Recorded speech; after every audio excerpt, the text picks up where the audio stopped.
hey, Sean, I have a piece of paper here that can change the way that you work, can change the way that you think, can change what you're capable of, and therefore change your life. So I'm going to walk you through how to make this piece of paper and, more importantly, what to do with it when you're done.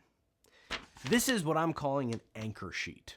These things are a common part of like self-reflection and personal development, but this is sort of a guiding light for who you are and, more importantly, who you want to be.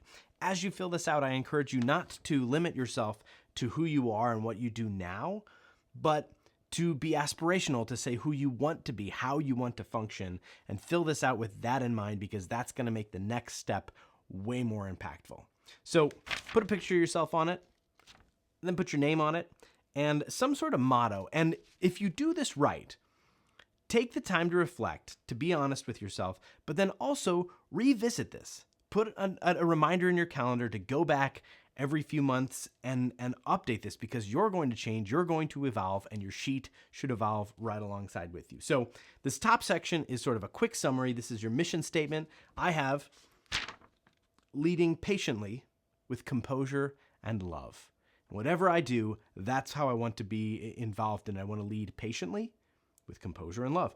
Then come core values, and put 3, 5, 2, whatever is the right number for you. Don't limit yourself. Don't force more out of yourself than you need to.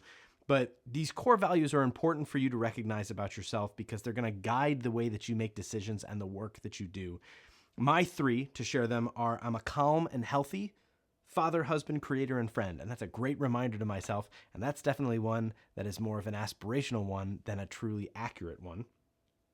The kindest person in the room is often the smartest. Sometimes I feel like I'm the smartest, and I catch myself being rude, and I am reminded that I am indeed not the smartest person. And so I try to remind myself of that. And be willing to be misunderstood. As a creator, that freed me. Once I let go of trying to have everything be understood and not criticized, once I stopped doing that, everything got a lot easier, because I can do things, and all the ridiculous initiatives that I do all over the place, those I don't have to worry about justifying them to people. I'm not worried about being misunderstood. So top section, sort of that quick hit of who you are, how you want to be. Then we get a little bit more specific with the bottom. I have 6 things here, but feel free to break from this, to put different things on it, to take some things off of this. I will probably update this format, let alone the content, but the format of this over time, and I may make some element of this or some version of this available in the description below.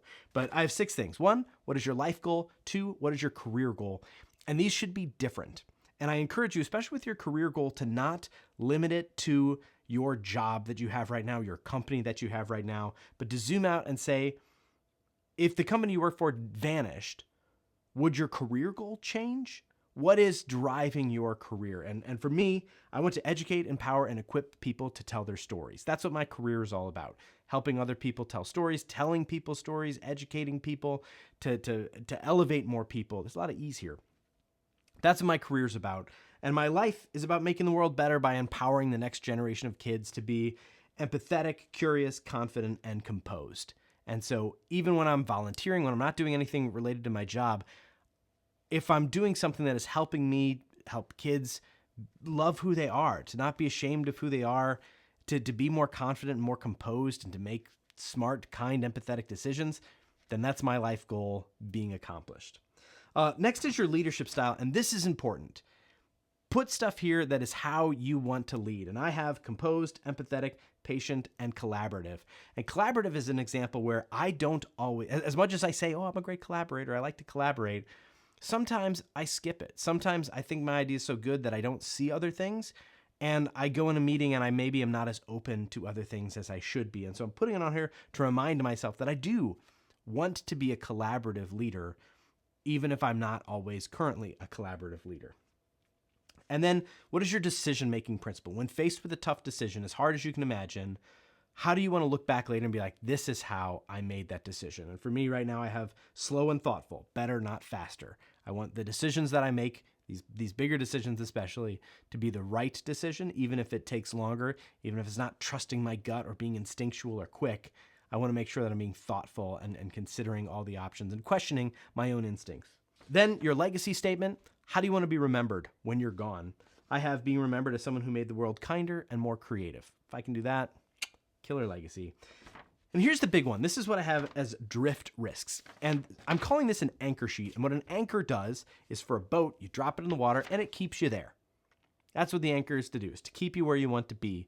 However, when the current is strong, when the wind is big, when something is pushing or tugging you, an anchor won't stop you from moving. It'll drag along the bottom. It'll slow you down. It'll maybe turn you and keep you in a specific, like in the vicinity of somewhere, but it won't necessarily stop you. And that's what this sheet is. It's a reminder of being who you want to be, but it's not going to keep you there. You've got to do some work. And being aware of what can make you drift is going to help you stay where you want to be. And so for me, and this sounds weird, but my drift risk, my big drift risk that I have, and put more of these if you want, is impoliteness or inconsideration.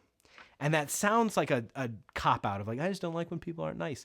But the truth is, if I'm in a meeting and I see somebody texting, or if I'm driving and I see somebody on their phone not paying attention to me, if they almost hit me or something like that, I am done. I am angry. I am uncomposed. I lose myself in the meeting. I'll be like, why are they texting? Why even come here?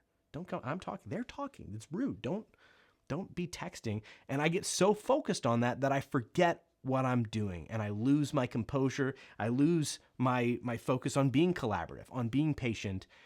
And so being aware of what triggers that drift away from where you want to be, being aware of that helps you rein it in.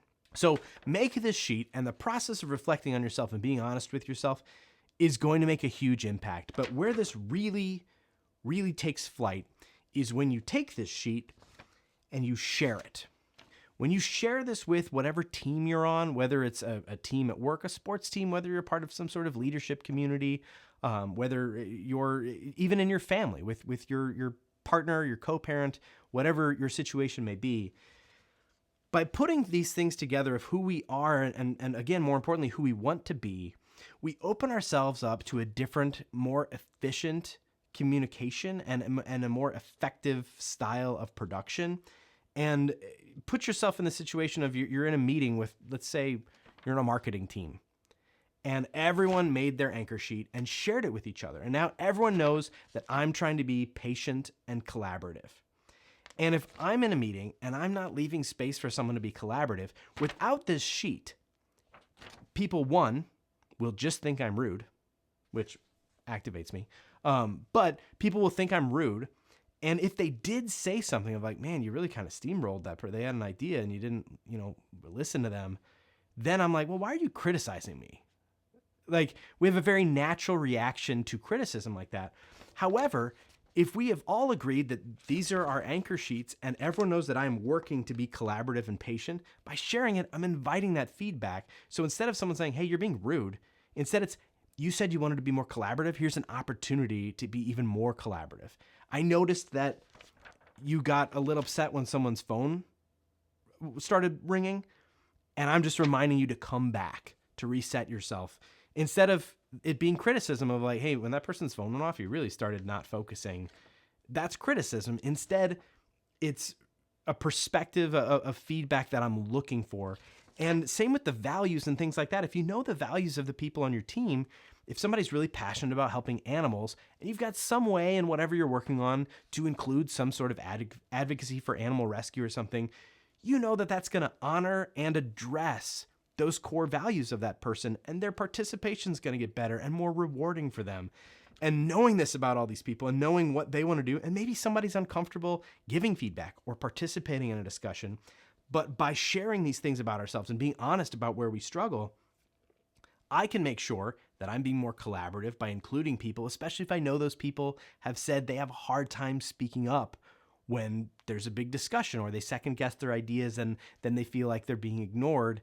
And by knowing that, we can make sure that we have a discussion which includes that, or make a space afterwards to go and get feedback from them one-on-one. And that way I'm collaborating and they're being heard in a way that's comfortable to them. But that stuff only happens when we've created these honest and again, aspirational anchor sheets and shared them with each other so we can all keep ourselves in check. And again, you can do these in so many different places. And the other easy one, I think, is with your family.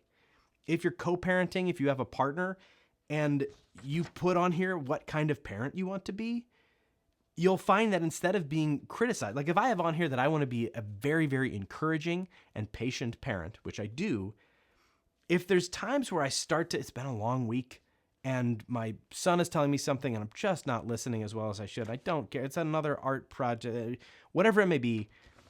If my partner says to me without an anchor sheet, like, wow, you're really kind of being rude and ignoring, like, I don't know if you noticed, but you just kind of dismissed him. That's like, hey, don't criticize. Like, what are you doing? Like, that's criticism and it's not received, but it's not received patiently. But if we have an anchor sheet that talks about who we want to be and how we want to parent, then it's easier for your partner to say, look, I know you want to be even more encouraging. I noticed today that you didn't. And maybe it's because something happened on the ride home and you got frustrated in the car, or you read something on the news that somebody being greedy or whatever's going on in the world. And then you let that make you less patient and less encouraging. That helps me be who I want to be, instead of being just sort of criticism thrown out of nowhere. And I think, oh, that's what you don't like about me. Instead, it's you're helping me be who I want to be. And that's why these can be so powerful. And so take this, and these things are, I think they call them in some places like personal leadership profiles or something like that, or personal leadership philosophies. But this sort of reflection is not unique or groundbreaking, but sharing it openly is not something that I see a lot currently, and I think it can make a big difference. So I encourage you to go through this exercise on your own, and then encourage your team to do it along with you, because when you share those things, amazing things can happen. That's all I got. If you do this, I would sincerely love to know, what is your motto or one of your core values? Throw that in the comments. I would love to see what people are thinking out there and what is guiding other people. But maybe what kind of YouTube commenter do you want to be? Because I bet a lot of people had a bad experience in the car and then they leave a bad YouTube comment later, which maybe with a sheet like this, they wouldn't do that. But if you made it this far, I sincerely appreciate it. Have a great day or night or whatever, wherever. See you later. Bye.